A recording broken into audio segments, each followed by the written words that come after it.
77 drought.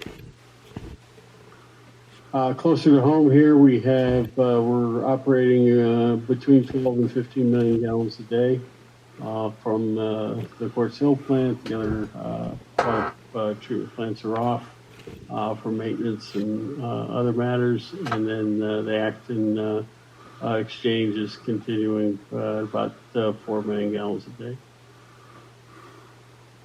As far as our geopurification and treatment, you can see that we're recovering about 10 million gallons a day coming out of the Westside Waterbank.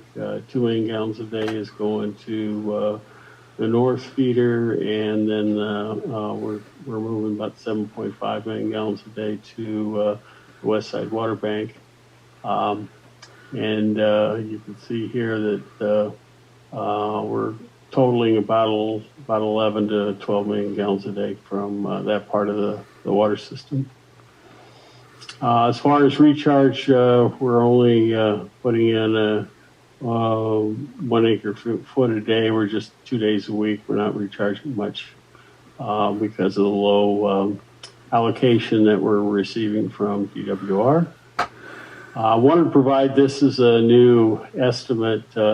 This total graph here shows the diurnal curve, or the demand that has been requested from Avek from our water supplies.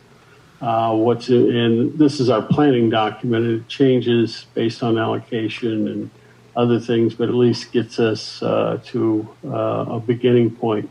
And you can see this, we're anticipating using 26, almost 27,000 acre feet of imported water. That's this amount here. And then this is the groundwater from various sources that we would be using to meet that particular demand. And then we have a little recharge that we do on the Eastside Waterbank of 683. So you can see this is how we're planning to provide water to our customers and meet the a little over 42,000 acre foot demand that's been requested for this year. And we see what the actual demand is, and we adjust our charts and change our operation based on how the year comes about. Certainly, if we get any kind of bump or additions in the allocation, then we can make our appropriate adjustments. But I thought the board would be interested in seeing how we try and utilize our various water sources to meet our customer demands. As far as water quality goes, we still remain well below our 64 parts per billion target for THMs, and we did take, we're going to take samples on the 18th, and we continue to having very good success with THM control. As far as operation maintenance updates, we're still working at the Phillips lab. We had an Eastside feeder shut down, and there was a valve replacement that occurred there. And we're anticipating putting the plant back on next week. We completed our deep cleaning of the administration building, and we have a couple of plant effluent valves that operations is replacing at the Roseman treatment plant next week. As far as COVID goes, today we received notice that we do have one new confirmed case of COVID. It's an employee here at Quartz Hill. We have another employee that was close in working with that person, and so that person is going to get tested, and so but it looks like the only person, the confirmed case, the only one that has symptoms. The other employee doesn't have any symptoms, but we're certainly going to make sure and get that testing done, and just to verify that. But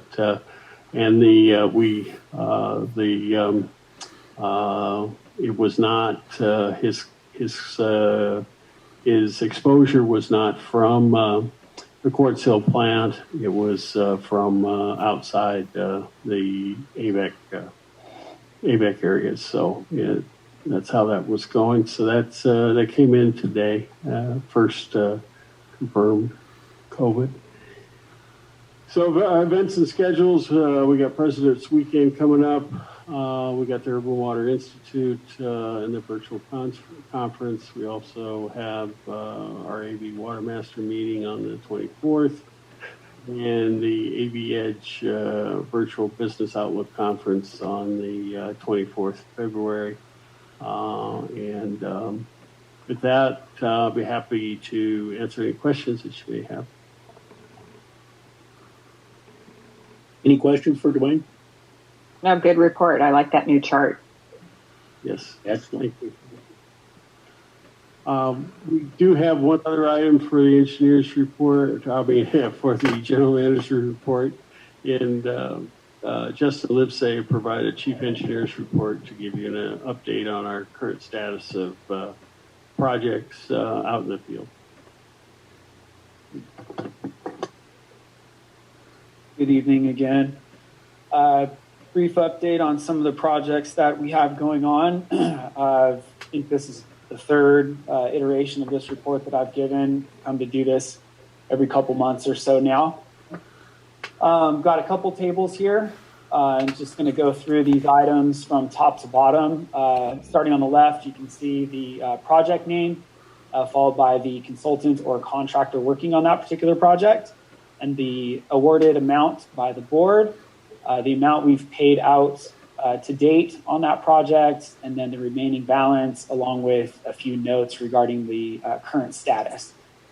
Starting at the top, we have our Urban Water Management Plan 2020 update being performed by Water Systems Consulting for $72,220.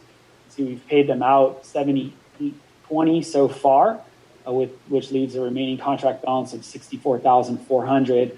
And Water Systems Consulting is working to pull together much of the data that staff provided to them, and they are coordinating with retail agencies who need some of that data early in order to complete their own urban water management plan updates as well.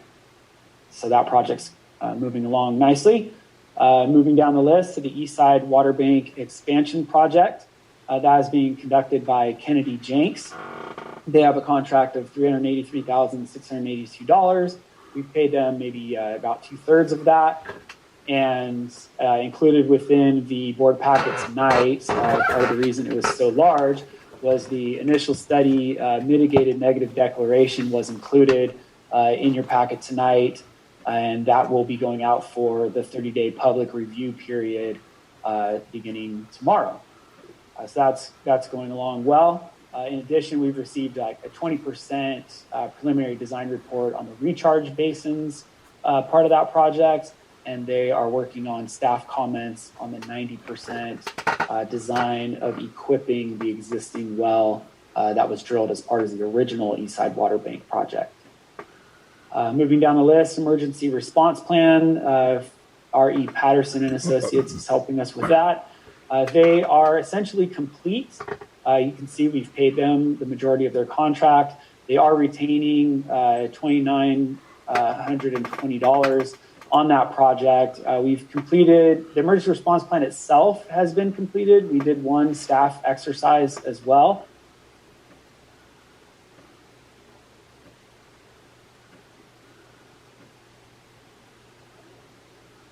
Old laboratory was in the West Admin building. And some of that budget that they've retained is for them to come down and conduct one final staff exercise in that new space once it's completed. So until then, they'll be remaining to just, we're going to hang on to that little bit of amount left on their contract. Moving down the list, second from the bottom, rehabilitation of 6 agency turnouts. Bowie Contractors was awarded a contract just under $350,000 for that. As of yesterday, all of that work has been completed. So we should be receiving their final progress payment for that and we've withheld the 5% retention customary on construction work, and that would be released once we've filed the notice of completion and all of that goes smoothly. So that project is now completed. The last one on this list is the Westside Waterbank Underground. MC Engineering was hired to do the design on that. You can see we've paid them the majority of their contract as well. We have received the bid set of plans and specs. We are adding the front end documents that Tilden provided to us to the technical specifications that the engineer provided. And, the board approved last meeting, I believe, that we can go out to bid on that project. And we hope to do that here within the next week or 10 days. Any questions on the items on this list? I've got one more slide here. All right, top of this list here, we have the control room and West Admin Building renovations design phase. Duke Engineering was hired to do that work. You can see we've paid them $4,550. We conducted a design review of their 20% plans for the control rooms just a week ago or so. And those look pretty good. They're making good progress there, and they should have an updated version of that design as well as for the admin building here shortly. The following two projects, the SNP Phase 2 final design and Roseman Water Treatment Plant Clearwell intertie design, those were the two we discussed previously tonight, done by Kennedy Jenks. You can see the contracts amounts there. Those will be updated with the amendments that were approved tonight for next time. We've paid them $16,648 and $93.76 on those two projects respectively. On the SNP Phase 2, they've completed their geotechnical testing program as well as the aerial survey of the pipeline alignment. Now with the amendment, they can go out and complete the aerial survey of the pump station, and then they can begin their design work on that. And the Roseman blending intertie, we did receive a basis of design memo. And once they have that aerial survey done, they can start working on the actual drafting of the design. The last two projects on this list were just recently awarded. The SCADA Upgrade Phase 2 to select a new SCADA software and issue an RFQ for an integrator. That's being conducted by Black & Veatch in association with Automation Services for $175,242 combined. That was just awarded January 12th. Both of those, or that agreement was fully executed, and we are preparing for a kickoff meeting there. And then the last item is the local hazard mitigation plan. That's also going to be completed by R.E. Patterson and Associates. $64,500 is his contract for that work, and that was also awarded at that January 12th board meeting. That agreement is also fully executed, and we are also preparing for the kickoff meeting and data collection efforts for that as well. So. That concludes the Chief Engineer's report, and I'd be happy to answer any questions you might have on these projects. Any questions for Justin?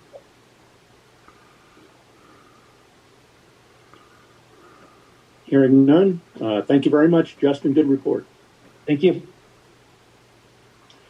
Item 10, directors' reports. Do we have any reports from any of our directors?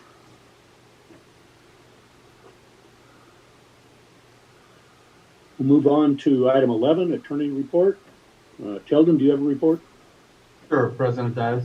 What I'd like to report is that in the Antelope Valley groundwater adjudication, next Wednesday, February 17th at 1:30 p.m., there will be oral argument on one of the more important aspects of that appeal.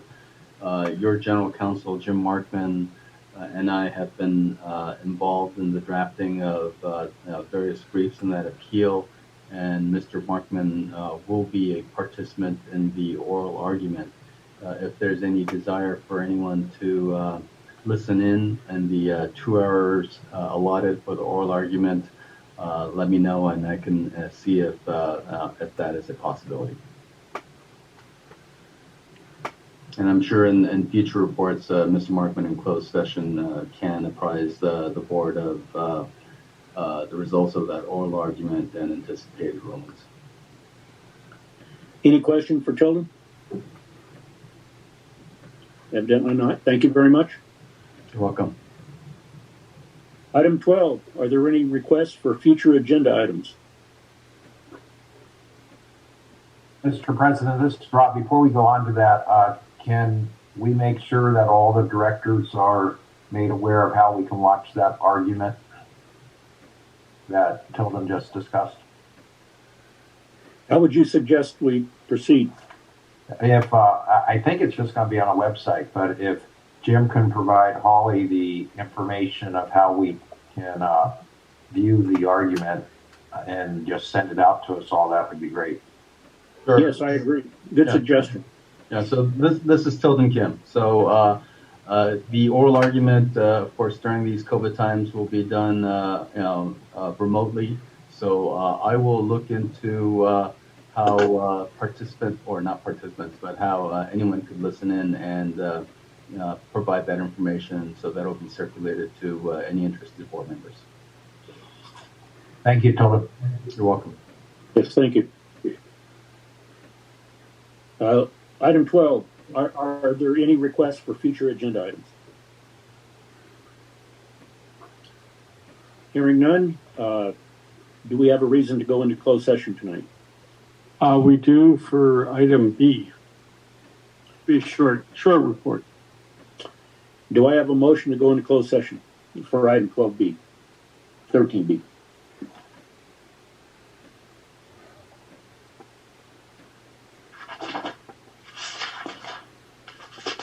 We need a So motion.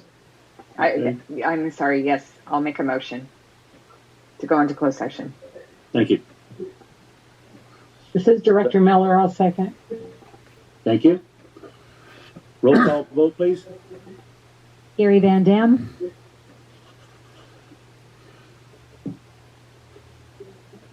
Yes. Audrey Miller, Yes. Robert Paris, Yes. George Lane, Yes. Frank Donato, Yes. Kelly Sorsable, Yes. Keith Dias. Yes. Carried. We will go into closed session now for item 13B. Give me a few moments and I'll create that breakout session. Thanks, Holly.